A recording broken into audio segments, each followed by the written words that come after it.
Hi hello എല്ലാവർക്കും നമ്മുടെ പുതിയൊരു വീഡിയോയിലേക്ക് സ്വാഗതം. ചാനൽ ആദ്യമായിട്ട് കാണുന്ന ആരെങ്കിലും ഉണ്ടെങ്കിൽ ചാനൽ സബ്സ്ക്രൈബ് ചെയ്തിട്ട് തൊട്ടടുത്തുള്ള ബെല്ലൈക്കണിലെ ഓൾ ഓപ്ഷൻ കൂടി ഒന്ന് എനേബിൾ ചെയ്ത് കൊടുക്കുകയാണെങ്കിൽ നിങ്ങൾക്ക് ഞാനിടുന്ന എല്ലാ വീഡിയോസും കറക്റ്റ് സമയത്ത് തന്നെ കാണാൻ പറ്റുന്നതായിരിക്കും. അപ്പോൾ ഇന്നത്തെ വീഡിയോ എന്ന് പറയുന്നത് ഞാൻ വായിച്ചിട്ടുള്ള 4 പുസ്തകങ്ങൾ നിങ്ങൾക്ക് സജസ്റ്റ് ചെയ്യാണ്. ഓൾറെഡി ഞാൻ കാണിക്കുന്ന പുസ്തകങ്ങൾ ഇൻസ്റ്റാഗ്രാമിലൊക്കെ നല്ല രീതിയിൽ ഹൈപ്പ് ചെയ്ത് വന്നിട്ടുള്ള പുസ്തകങ്ങൾ തന്നെയാണ്. നിങ്ങളിൽ പലരും വായിച്ച് കാണും. വായിച്ചവരാണെങ്കിൽ ഒന്ന് അഭിപ്രായം കമൻറ്റ് ചെയ്യുക.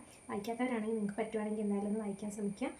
പിന്നെ കാണിക്കുന്ന പുസ്തകങ്ങളുടെ വേറൊരു പ്രത്യേകത എന്ന് പറയുന്നത് രണ്ടാമതൊരു പാർട്ട് കൂടി വരുന്ന നോവൽസാണ് കാണിക്കുന്നത്.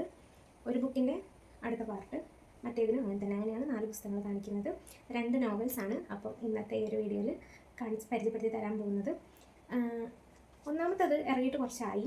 ഞാൻ വായിക്കാൻ ലേറ്റ് ആയതാണ്. കാരണം ഓവർ ഹൈപ്പ് കണ്ട സമയത്ത് ഒരുപാട് ഹൈപ്പ് ഉണ്ടായിട്ടുള്ള പുസ്തകങ്ങൾ ചില സമയത്ത് നമ്മളെ അത്ര സാറ്റിസ്ഫൈ ചെയ്യില്ല. ഫോർ എക്സാമ്പിൾ ഒരിക്കലാണെങ്കിലും പ്രേമനഗരാണെങ്കിലും വായിച്ചപ്പോൾ ഞാൻ അത്ര സാറ്റിസ്ഫൈഡ് ആയിരുന്നില്ല. ആ കിട്ടിയിരുന്ന ഹൈപ്പിനനുസരിച്ചുള്ളൊരു പെർഫോമൻസ് എനിക്ക് പേഴ്സണലി തോന്നിയിട്ടില്ലായിരുന്നു. ഓരോരുത്തർക്കും ഓരോ അഭിപ്രായമാണ്.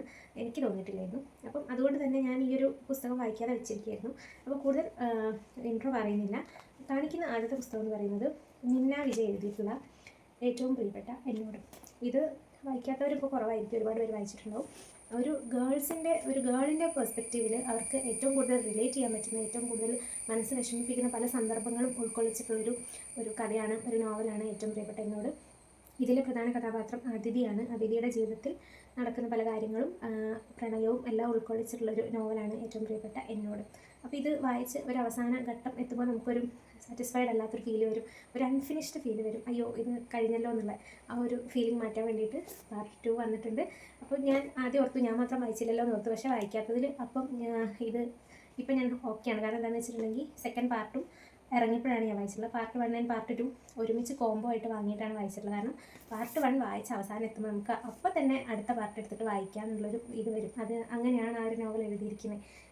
ആ നോവൽ എഴുതിയിട്ടുള്ളൊരു ശൈലി, ആ കഥയുടെ ഒരു ഗതി, ഇതൊക്കെ വെച്ച് നോക്കുമ്പോൾ നമുക്ക് ഈ ഒരു നോവൽ പാർട്ട് 1 അവസാനിക്കുമ്പോൾ അപ്പം തന്നെ നമ്മുടെ കയ്യിലുണ്ടെങ്കിൽ എടുത്തങ്ങ് വായിക്കാമെന്നുള്ളൊരു ഇതിലായിരിക്കും നമ്മൾ നിൽക്കുക. അപ്പം ഞാനിത് കോംബോ ഓഫറിൽ വാങ്ങിയത് കൊണ്ട് തന്നെ എനിക്ക് ഇത് ഫിനിഷ് ചെയ്ത് അപ്പോൾ തന്നെ അതിൻ്റെ സെക്കൻഡ് പാർട്ട് എടുത്ത് വായിക്കാൻ വേണ്ടി പറ്റി. അതുകൊണ്ട് തന്നെയാണ് ഞാനിപ്പോൾ ഇങ്ങനെ ഒരു വീഡിയോ ചെയ്യുന്നത്. കാരണം ഞാനിത് വാങ്ങിയിട്ടുള്ളത് മീഷോന്നാണ്. അവിടെ ഓഫർ ഉണ്ടായ സമയത്ത് കോംബോ ആയിട്ട് വാങ്ങിയിട്ടുണ്ടായിരുന്നു. ഇനി കാണിക്കാൻ പോകുന്ന മറ്റേ നോവലിൻ്റെ കാര്യം ഓഫറിൽ വാങ്ങിയിട്ടുള്ളതാണ്. നമുക്കിപ്പോൾ സൺഡേ മുതൽ ഓഫർ വരുന്നുണ്ട് മീഷോയിൽ. അപ്പോൾ അതുകൊണ്ടാണ് ഇപ്പോൾ ഇങ്ങനെ ഒരു വീഡിയോ ചെയ്യുന്നത്. കാരണം സമയമുണ്ടല്ലോ. അപ്പോൾ നിങ്ങൾക്ക് വിഷ് ലിസ്റ്റിലിട്ടിട്ട് നിങ്ങൾക്ക് വാങ്ങാൻ പറ്റും. കാരണം അത്രയ്ക്ക് ഡിഫറൻസ് പ്രൈസിലുണ്ട്. അതുകൊണ്ടാണ്. അപ്പോൾ റിയൽ പ്രൈസ് ഞാൻ പറയാം. ബുക്ക് സ്റ്റോളിലാണ് നിങ്ങൾ വാങ്ങുന്നതെങ്കിൽ ഓഫ് കോഴ്സ് ക്വാളിറ്റി നല്ലതായിരിക്കും. പിന്നെ റേറ്റ് എന്ന് പറയുന്നത് ഏറ്റവും പ്രിയപ്പെട്ട എന്നോട് എന്ന് പറഞ്ഞാൽ ഫസ്റ്റ് പാർട്ടിന് 320 ആണ് വരുന്നത്. സെക്കൻഡ് പാർട്ടിന് 400 വരുന്നുണ്ട്. അപ്പോൾ 500+ എന്തായാലും വരും നമുക്കിത് വായിക്കണം എന്നുണ്ടെങ്കിൽ. പക്ഷേ നമ്മൾ മീഷോന്നാണ് വാങ്ങുന്നതെന്നുണ്ടെങ്കിൽ ഇപ്പോൾ 211 രൂപയാണ് ആപ്പിൽ കാണുന്നത്. ഓഫർ കൂടി വന്നു കഴിഞ്ഞാൽ ഒരു 10 റുപ്പീസൊക്കെ വ്യത്യാസം വരുമായിരിക്കും. അപ്പോൾ അങ്ങനെയാണെങ്കിൽ എങ്ങനെ നോക്കിയാലും അഫോർഡബിൾ ആണ്. അപ്പോൾ അതുകൊണ്ട് നിങ്ങൾ നോക്കിയിട്ട് വാങ്ങി വായിക്കാൻ ശ്രമിക്കുക. ഈ പറഞ്ഞ പോലെ തന്നെ ഗേൾസ് ബോയ്സ് എന്നൊന്നുമില്ല, പക്ഷെ കൂടുതൽ ഗേൾസിന് റിലേറ്റ് ചെയ്യാൻ പറ്റും. നല്ലൊരു ലവ് സ്റ്റോറി അതിൽ കിടക്കുന്നുണ്ട്. അതിനേക്കാൾ ഉപരിയായിട്ട് നമുക്കൊരു സെൽഫ് ലവ് എന്നുള്ളൊരു തീമാണ് മെയിനായിട്ട് അതിനകത്ത് വരുന്നത്. സെൽഫ് ലവിനെ കൂടുതൽ പ്രൊമോട്ട് ചെയ്യുന്ന തരത്തിലുള്ളൊരു തീം കൊണ്ടാണ് ഈ ഒരു നോവൽ എഴുതിയിരിക്കുന്നത്. അടുത്തത് ഇതുപോലെ തന്നെ ജൂലിയ തോമസ് എന്ന് പറഞ്ഞിട്ടുള്ള റൈറ്റർ എഴുതിയിട്ടുള്ള നോവലാണ് കാണിക്കുന്നത്. ഇതിനും പാർട്ട് 2 ഉണ്ട്. അപ്പം നോവലിൻ്റെ പേരെന്ന് പറയുന്നത് അനുരാഗ ലോലഗാത്രി. ചെറിയൊരു ബുക്കാണ്. അപ്പോൾ നമുക്ക് ചിലപ്പോൾ വായിക്കുന്നവർക്ക് ബുക്കിൻ്റെ കട്ടി നോക്കി വായിക്കുന്ന ആൾക്കാരുണ്ട്. അതായത് ഭയങ്കര കട്ടി ഉണ്ടെങ്കിൽ ഞാൻ വായിക്കില്ല എന്നുള്ള ടൈപ്പ് ആൾക്കാരുണ്ട്. അപ്പോൾ അവർക്കാണെങ്കിലും അല്ലെങ്കിൽ പുതിയതായിട്ട് വായനാശീലം തുടങ്ങുന്ന ആൾക്കാരാണെങ്കിലും നമുക്ക് ഒന്ന് വായിച്ച് തുടങ്ങാം, ഏതിൽ തുടങ്ങും എന്ന് കരുതിയിട്ട് റാം കെയർ ഓഫ് ആനന്ദി വായിച്ച കുറേ ആൾക്കാരുണ്ട് അത് ഇറങ്ങിയ സമയത്ത്. അപ്പോൾ ആ ഒരു ടൈപ്പ് തന്നെ നമുക്ക് ഫ്രീ ആയിട്ടിരുന്ന് നല്ല ലളിതമായ ഭാഷയിൽ നമുക്ക് എല്ലാവർക്കും തന്നെ മനസ്സിലാവുന്ന ഒരു ഭാഷയിൽ എഴുതിയിട്ടുള്ള ഒരു നോവലാണ്. അതിൻ്റെ പാർട്ട് 2 ആണ് അനുരാഗ മൗനചാരുതി എന്ന് പറയുന്നത്. അപ്പം ഇതും മീഷോയിൽ അവൈലബിൾ ആണ്. 161 രൂപ ഒക്കെ ഉള്ളൂ. കോംബോ ആയിട്ട് വാങ്ങിക്കുകയാണെങ്കിൽ നല്ലതാണ്. പിന്നെ ബുക്സിൻ്റെ കാര്യത്തിൽ എപ്പോഴും മീഷോയെ നമുക്ക് വിശ്വസിക്കാം. കാരണം പാക്കേജിങ് അടിപൊളിയാണ്, പെട്ടെന്ന് തന്നെ എത്തുകയും ചെയ്യും. അങ്ങനെ നമുക്ക് വിഷമിക്കേണ്ടി വരില്ല ഇത് വാങ്ങിയെന്ന് പറഞ്ഞിട്ട്. അപ്പോൾ ഈ അനുരാഗ ലോലഗാത്രി ആണെങ്കിലും അനുരാഗ മൗനചാരുതി ആണെങ്കിലും ലവ് സ്റ്റോറിയാണ്. അപ്പോൾ അതിനകത്ത് പറയുന്നത് കുറച്ച് ക്ഷമയും കാത്തിരിപ്പും ഒക്കെ ഉള്ളൊരു ടൈപ്പ് നോവൽ, ഒരു ലവ് സ്റ്റോറിയാണ്. നല്ല രീതിയിൽ വിഷമം വരും. ഈ 2 നോവലുകളും വായിച്ചു കഴിഞ്ഞാൽ നമുക്ക് നല്ല രീതിയിൽ വിഷമം വരും.